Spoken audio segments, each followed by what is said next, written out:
Welcome to the New Sentinel. This is the space where we pull back the curtain on the world around us, providing in-depth discussions and deep dives into a massive array of topics. From the glittering, highly manufactured glitz of pop culture to the gritty, strategic intricacies of military operations, we cover it all. Every episode we put together is thoughtfully crafted to give you a comprehensive understanding of the subject matter, bringing in expert analysis and engaging storytelling. Whether you are a pop culture enthusiast looking for the narrative behind the headlines, or someone with a keen interest in global security, the New Sentinel has something for you. Today, we are bridging those two worlds, the cultural spectacle and the strategic warfare, by looking at the modern battlefield of sports. We are looking at a landscape where kings are being violently dethroned, where athletes are pushing the human body to the brink of collapse on ice, and where the logistical nightmare of global tournaments is causing absolute panic. It really is a fascinating intersection, isn't it? When you look at high-stakes sports, you are essentially watching a microcosm of human history. You have empires rising and falling, you have tactical espionage between coaching staffs, and you have the sheer, unpredictable chaos of a live event that refuses to follow a script. The drama we are seeing across the board right now is staggering. It is not just about who puts a ball in a hoop or a puck in a net. It is about the narrative tension. It is about the psychology of a reigning champion realizing, in real time, that their era of dominance is officially over. That is the perfect pivot into what is happening in the NBA playoffs right now. We are witnessing the absolute dismantling of the old guard. The storylines coming out of these series are pure cinematic gold. You look at what the Knicks are doing, bringing this gritty, relentless, almost suffocating energy back to the floor. And then you have the Spurs, essentially stepping up and dethroning the defending champions.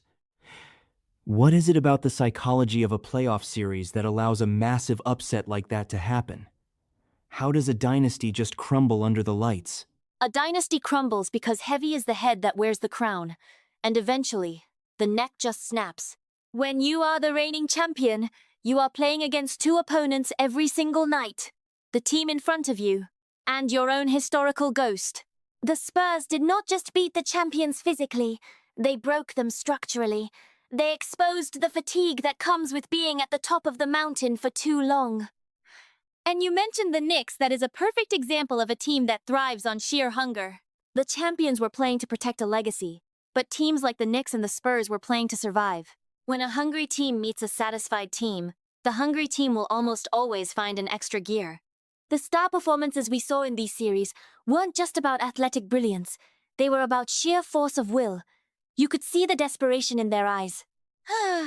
It makes you wonder, at what point does the physical toll outweigh the desire to win?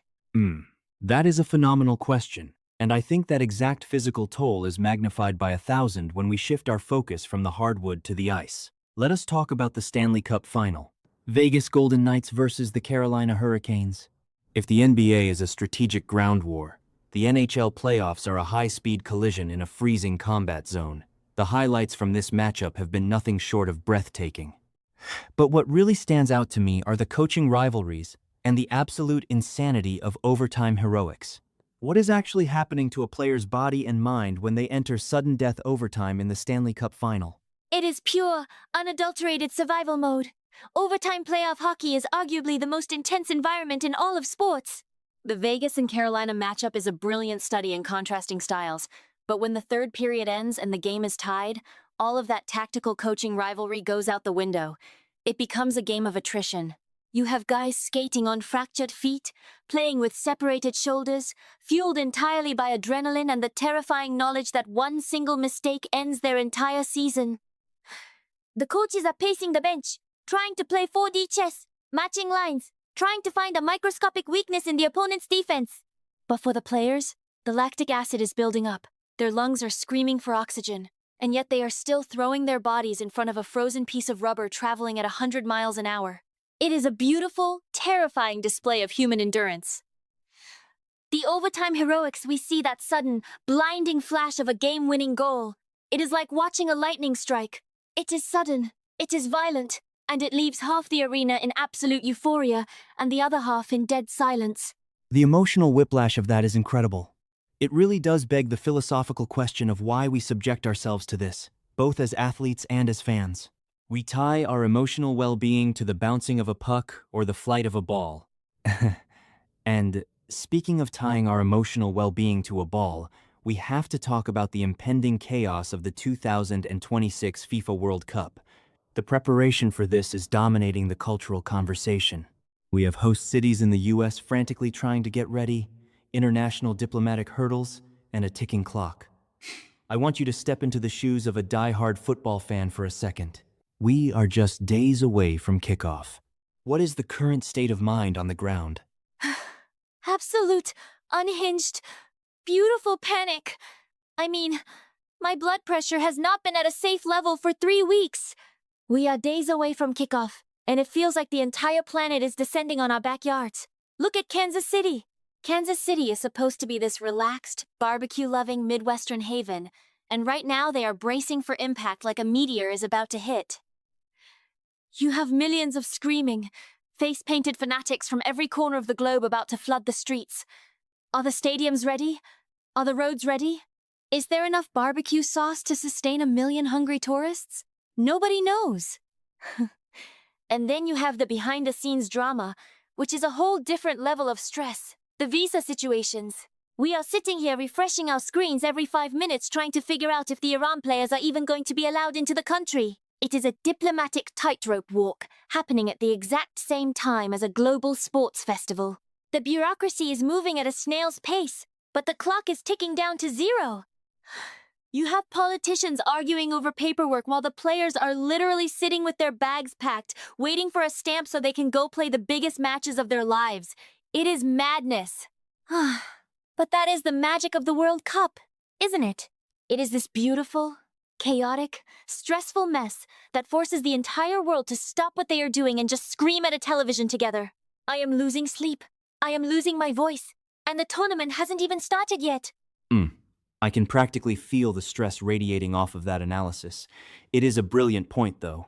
The contrast between the pristine green grass of the pitch and the absolute bureaucratic and logistical nightmare happening behind the scenes is staggering.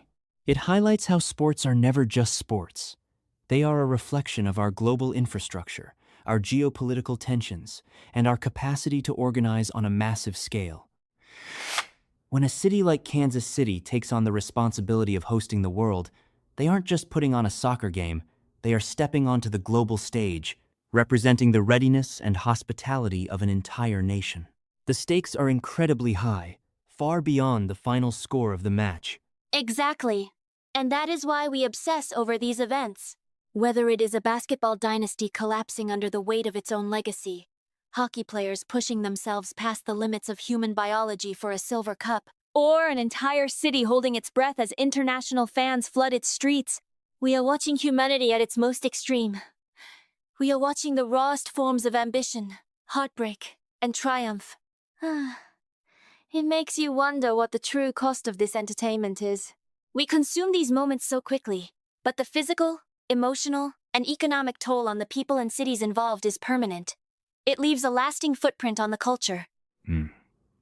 It absolutely does. And that footprint is exactly what we aim to track and analyze here on the New Sentinel. We want to look beyond the final buzzer and understand the deeper implications of what we are watching. We want to thank all of you for joining us on this deep dive today. As always, our mission is to keep you informed, challenged, and entertained, whether we are breaking down military strategy or the cultural phenomenon of global sports. Please make sure to tune in regularly, share this episode with your network, view our additional content, and leave a comment with your thoughts on today's topics. Your engagement drives this conversation forward. And if you represent a brand or a business that wants to align with high-quality, in-depth analysis and reach a dedicated, thoughtful audience, we would love to partner with you. You can advertise with us by reaching out directly. Simply contact us at claebede@yahoo.com. That is claebede@yahoo.com. Until next time, keep your eyes open, question the narratives you are handed, and remember that whether on the battlefield or the playing field, there is always a deeper story waiting to be told.